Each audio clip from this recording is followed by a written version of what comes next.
Hello everybody, today we're doing the top 5 cards for cEDH from Wilds of Eldraine. Let's get right into it. Now number 4 and 5 are going to look real similar. First we have here Will, Scion of Peace, Vigilance 2/4. It says spells you cast this turn that are white and or blue cost X less to cast, where X is the amount of life you gain this turn. So Will's really interesting because it's sort of a Azorius Storm outlet, right? There's a lot of effects that exist throughout the years that are just like a single mana, gain 5 life. So that can reduce literally all of the spells that you cast in your turn. There's a lot of really powerful payoffs in these colors as well. And then I feel like there's some more natural incidental life gainers out there that might allow you to be able to utilize the strategy pretty effectively. Now we have the reverse of that. Rowan, Scion of War, Menace 4/2 for 1 in Rakdos says spells you cast this turn that are black and or red cost X less to cast, where X is the amount of life you lost this turn. This is super crazy with cards like Ad Nauseam, Necropotence, all the usual Rakdos stuff. Definitely could be a very explosive deck, and then you can use cards like Painter Servant to make all of your colorless spells get reduced too.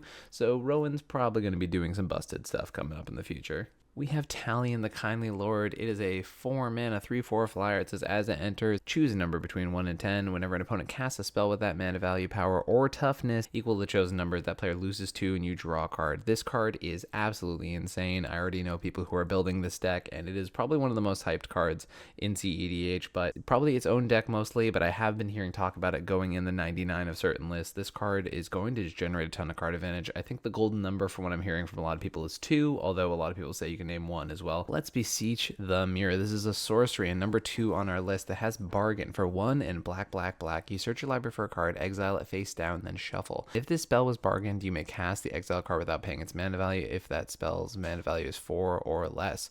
Put the exile card in your hand if it wasn't cast this way. Right away, you are just tutoring a card out of your library, and if it costs 4 or less, boom, put her in the battlefield for free.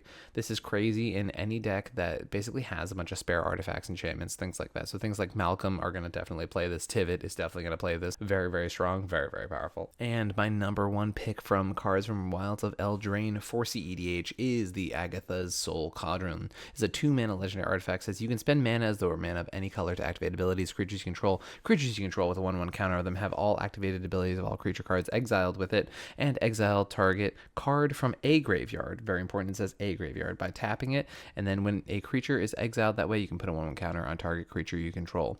This card is absolutely insane. It fixes your mana abilities, so suddenly you can pay 5 colorless mana into Sisay and it activates that ability. You can pay 7 colorless mana into Kinnan. If you have Basalt Monolith and Kinnan, it just absolutely fixes that situation. But then it also allows you to grant your activated abilities of anything in the graveyard. So say your opponent sacrifices the Ranger Captain of Eos, you can tap your Cauldron, exile their Ranger Captain of Eos out of their graveyard, put a 1/1 counter on your Fyndhorn Elves, sacrifice your mana dork, and then you silence them as a Ranger Captain. You can entomb a Razaketh into your graveyard, exile it with the Cauldron, and then put a 1/1 counter on a Fyndhorn Elves or a Llanowar Elves or your Commander Thrasios. This card is absolutely insane, and it does 2 broken things. Like, one half of this card would be strong enough, but then there's a second half of this card that also just has an insane utility. So this card is absolutely crazy, and it's going to change the format, I think. Thank you for Wizards of the Coast for sponsoring this video, and if you're interested to pick up some Wilds of Eldraine product, there's a link down below.